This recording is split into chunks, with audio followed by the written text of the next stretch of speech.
All right, we're back. Sorry, everyone. This should be the last one we can get through this.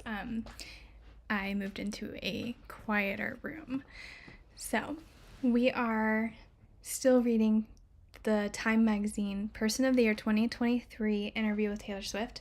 It's our first exclusive in-depth interview with her since the Lover era in like 4 years ago.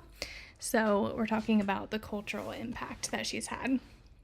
There are like really great metaphors in this article so far, and a lot of words that I've had to look up because their vocabulary is like worthy of someone writing about Taylor Swift. Let's see. But something unusual is happening with Swift without a contemporary precedent. She deploys the most efficient medium of the day, the pop song, to tell her story. Yet, over time, she has harnessed the power of the media, both traditional and new, to create something wholly unique. A narrative world in which her music is just one piece in an interactive, shape-shifting story. Swift is that story's architect and hero, protagonist, and narrator. You know what it feels like? It feels like back in the 90s when like NSYNC and Backstreet Boys were, and Britney Spears and Christina Aguilera and pop music in general had the core group, and it was just the most popular thing, and everyone knew that and agreed on it. I feel like it has been until now where it has been so centralized like that again, if that makes sense. Very cool. Let's see. This is the picture where she's wearing an awesome suit and being the man. And let's take a moment to appreciate her new ear piercings that she got. We saw these in her candid, quote unquote, candid street photography photos while she's been out and about in New York City. Love it. And with jeans, classic. This was the year she perfected her craft, not just with her music, but in her position as the master storyteller of the modern era. Yes! The world, in turn, watched, clicked, cried, danced, sang along, and swooned, caravanned to stadiums and movie theaters, let her work soundtrack their lives. If that doesn't describe my whole life, I don't know what does. So for Swift, it's a peak. She says, "This is the proudest and happiest I've ever felt, and the most creatively fulfilled and free I've ever been.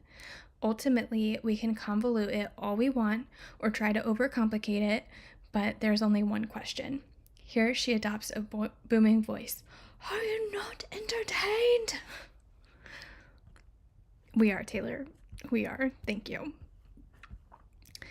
A few months before I sit with Swift in New York on a summer night in Santa Clara, California, which has been temporarily renamed Swifty Clara in her honor, I am in a stadium with nearly 70,000 other people having a religious experience. The crowd is rapturous, and Swift beatific as she gazes out at us, all high on the same drug. Her fans are singularly passionate, not just in the venue but also online, as they analyze clues, hints, and secret messages in everything from her choreography to her costumes, some deliberately planted, others not. Lols, jokes on us clowns. It says Taylor Swift fans are the modern day equivalent to those cults who would consistently have inaccurate rapture predictions like once a month, as one viral tweet noted. Yeah, but that's what makes it fun. Standing in the arena, you mean stadium, it's not hard to understand why this is the biggest thing in the world. Beatlemania and Thriller have nothing on these shows, and there's like so many of the shows, says Swift's friend and collaborator Phoebe Bridgers. Fans in Argentina pitched tents outside the venue for months to get prime spots, with some quitting their jobs to commit to fandom full-time. Wow, like that's dedication. Like that word isn't even good enough. That's a lot of dedication. Across the U.S., others lined up for days, while those who didn't get in tailor-gated in nearby parking lots so they could pick up the sound. The parking lot was a vibe. Like, my friends tailgated, and we It took me like way too much time to find them in the parking lot. But once we did, it was so cute to see how they were prepping for the concert. It was such a fun experience. When tickets went on sale last year in November, Ticketmaster crashed. The Great War. Although 4.1 million tickets were sold for the 2023 shows, including over 2 million on the first day, a new record, scalpers jacked up the prices on the secondary market to more than $22,000. Multiple fans filed lawsuits. The Justice Department moved forward with an investigation. The Senate held a hearing. Given these stakes, Swift had to deliver. Here's a picture of Ticketmaster and Live Nation executives testifying at a Senate hearing after demand for tickets overwhelmed the site. Tisk tisk. I knew this tour was harder than anything I'd ever done before by a long shot, Swift says. Each show spans over 180 minutes, including 40 plus songs from at least 9 albums. There are 16 costume changes, pyrotechnics, and optical illusion in which she appears to dive into the stage and swim, and not 1, but 2 cottagecore worlds which feature an abundance of moss. Shout out to the moss! In the past, Swift jokes she toured like a frat guy. This time, she began training 6 months ahead of the first show. So if the first show was in March, it's like, what, October? Every day I would run. So that's like when Midnights came out. Every day I would run on the treadmill, singing the entire set list out loud. She said fast for fast songs and a jog or a fast walk for slow songs. So if you're looking for a new workout regime, Taylor Swift's got a recommendation. I couldn't handle it. I wouldn't be able to handle it. Let me just check the chat real quick, see if anybody's saying anything. Not yet. I don't blame you since I had to do this 3 times. Her gym, Dog Pound, wow, shout out for the Taylor Swift gym, created a program for her incorporating strength, conditioning, and weights. I knew she had started weightlifting. If you look at her biceps, like at the Renaissance film premiere that she was just at, she was holding up a camera and you could just see how muscular she is right now.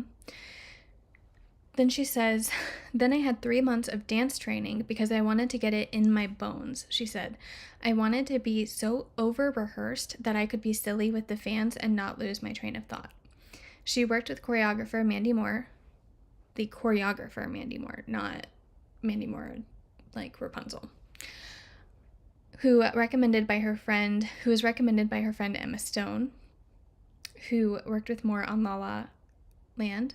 Since, as Swift says, learning choreography is not my strong suit, with the exception of Grammy Night, which was quote-unquote hilarious, she says she also stopped drinking. Doing that show with a hangover, she said ominously, I don't want to know that world. Swift's arrival in a city energized the local economy. When Eras kicked off in Glendale, Arizona, she generated more revenue for its businesses than the 2023 Super Bowl, which was held in the same stadium.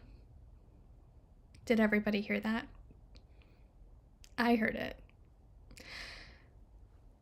Fans flew across the country, stayed in hotels, ate meals out, and splurged on everything from sweatshirts to limited edition vinyl, with the average Era attendee reportedly spending nearly $1,300. And Swift Crossing deleted her social media at that time because she did not want any spoilers from the Eras tour. But that was the same day that she dropped, what was it? Today is a Fairy Tale and If This Were a Movie, randomly, and All of the Girls You Loved Before. Like, she just was like, hey, it's Eras Tour Day. Let's drop these songs, because I was stuck in an airport in Vegas for over 24 hours, and I was like, I need to delete my social media so I don't get Eras Tour spoilers until I go in April, but I need something to keep me occupied, stuck in the airport, and she had just released those songs, so that was great. Thank you, Taylor. Anyway, Swift sees the expense and effort incurred by fans as something she needs to repay because she is the best and she is selfless. She says they had to work really hard to get tickets. I wanted to play a show that was longer than they ever thought it would be because that makes me feel good leaving the stadium. The quote-unquote Taylor effect was noticed at the highest levels of government. When the Federal Reserve mentions you as the reason economic growth is up, that's a big deal. Can you imagine, like, 50 years from now, when hopefully history is being taught in schools, we talk about COVID, we talk about politics, we talk about all these things that impacted the economy and how there was, inflation and a recession and all this stuff, but then Taylor Swift's name is mentioned in the history books as one of the reasons why economic growth went up. Can I write that history book, please? Anyway, that was said by someone at Duke University. Carrying an economy on your back is a lot for one person. After she plays a run of shows, Swift takes a day to rest and recover.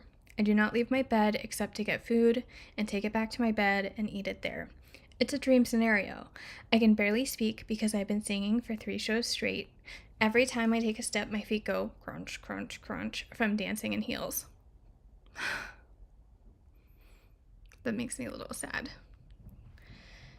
But then she's like out living her best life the other days of the week, having dinner with her friends. Maintaining her strength through workouts between shows is key. I know I'm going on that stage whether I'm sick, injured, heartbroken, uncomfortable, or stressed, she says. That's part of my identity as a human being now. If someone buys a ticket to my show, I'm going to play it unless we have some sort of force majeure, which is a heat wave, like a heat wave in Rio de Janeiro, which caused chaos during Swift's November run, as one fan, Ana Clara Benavides Machado, reportedly collapsed during the show and later died. R.I.P. Anna. Like, literally tragic. Swift wrote on Instagram that she had a shattered heart. She rescheduled the next show because of unsafe conditions and spent time with the family at her final tour date in Brazil. Here's a picture from rehearsals. You can see the lavender haze clouds in the background and like a seesaw thing. Looks like they're rehearsing Vigilante. Swift is many things on stage, vulnerable and triumphant, playful and sad, but the intimacy of her songcraft is front and center. Her work as a songwriter is what speaks most clearly to me, says filmmaker Greta Gerwig, director of the Barbie movie, whose feminist Barbie was its own testament to the idea that women can be anything. To write music that is from the deepest part of herself and have it directly speak into the souls of other people. True. As Swift whips through the eras, she's not trying to update her old songs. Whether the earnest romance of You Belong With Me or the millennial in You, don't know that word, of 22, so much as she is embracing them anew. She's modeling radical self-acceptance on the world's largest stage, giving the audience a space to revisit their own joy or pain once dismissed or forgotten. I tell Swift that the show made me think of a meme that says, "Do not kill the part of you that is cringe. Kill the part of you that cringes." That's amazing.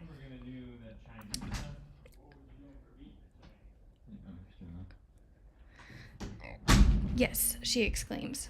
Every part of you that you've ever been, every phase you've ever gone through, was you working it out in that moment with the information you had available to you at that time. There's a lot that I look back at like, wow, a couple years ago I might have cringed at this. You should celebrate who you are now, where you're going, and where you've been. I want to read that again because I need to hear that.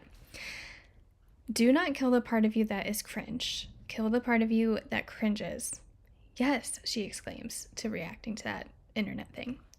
Every part of you that you've ever been, every phase you've ever gone through, was you working it out in that moment with the information you had available to you at that time. There's a lot that I look back at like, wow, a couple years ago I might have cringed at this. You should celebrate who you are now, where you're going, and where you've been. Why do I feel like crying? That's like reminiscent of her clean speeches back in the day.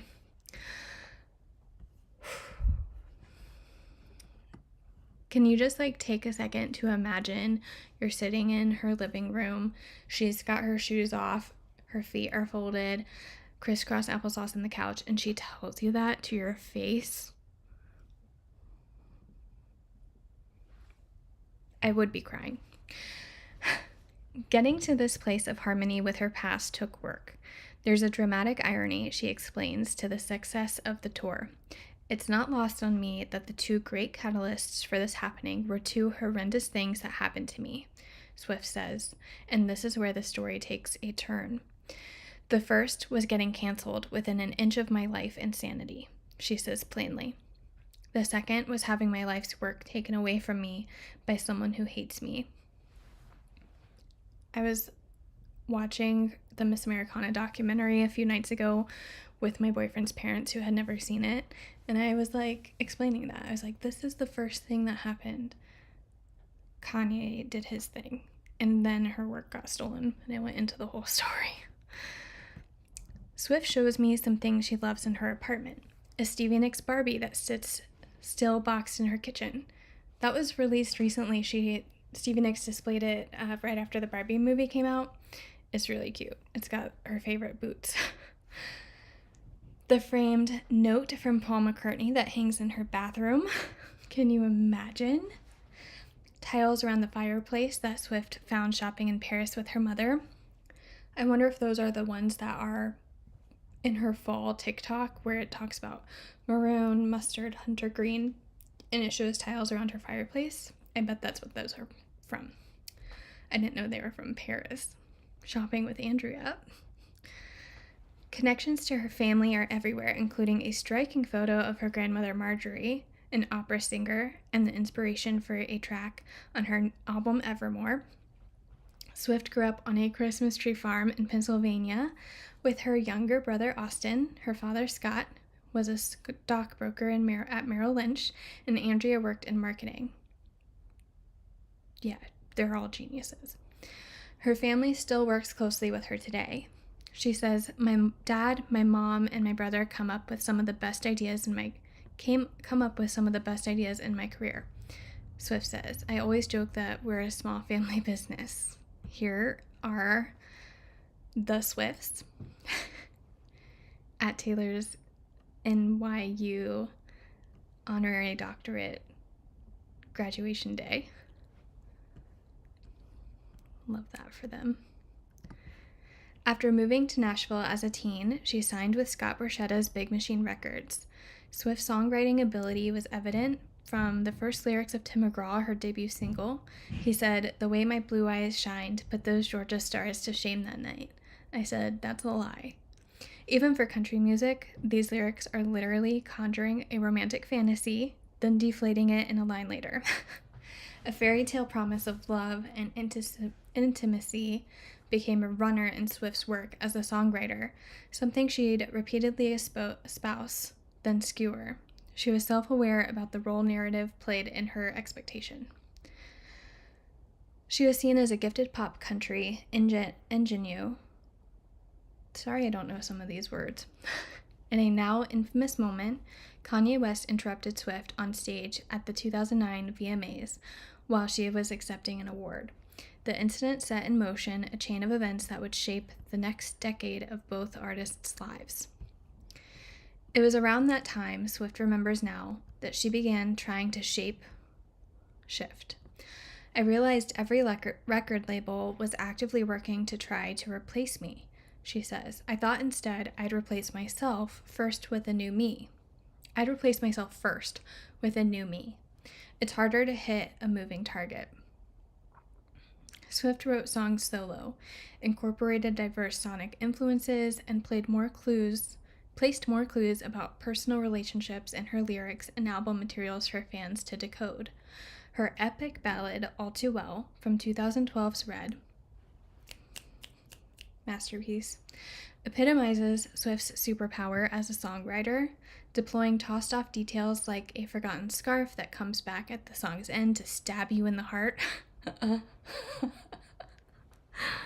The visual of like the scarf being alive, like the magic carpet in Aladdin, coming back and stabbing you in the heart, that's just really funny.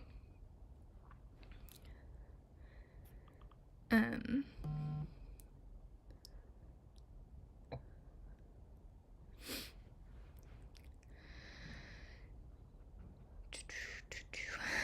But it also had a secret message hidden in the liner notes. When an extended version of the song hit #1 last year upon its re release, it wasn't only because the song is extraordinary, but because it has its own lore, like Carly Simon's You're So Vain. And that's one of Taylor's favorite lyricists. If it came with an experimental puzzle for fans to solve, she's like a whole room of writers as one person, with that voice and charisma, Bridger says. She's everything at once. And she deserves all the praise. Swift knew she had to keep innovating. By the time an artist is mature enough to psychologically deal with the job, they throw you out at 29 typically. She says, in the 90s and 2000s, it seems like the music industry just said, okay, let's take a bunch of teenagers, throw them into the fire, and watch what happens. Mickey Mouse Club. By the time they've accumulated enough wisdom to do their job effectively, we'll find new teenagers. Demi Lovato, Miley Cyrus. What? She went full throttle pop for 2014's 1989, putting her on the top of the world. An imperial phase, she calls it. She didn't realize it also gave her much farther to fall. Wow. Public sentiment turned, sniping about everything from her perceived overexposure to conspiracy theories about her politics. I had all the hyenas climb on and take their shots, she says. Hyenas. And I apologize if you can hear all the birds in the background. We are about halfway through this article, and I need to go take care of something for work. So maybe we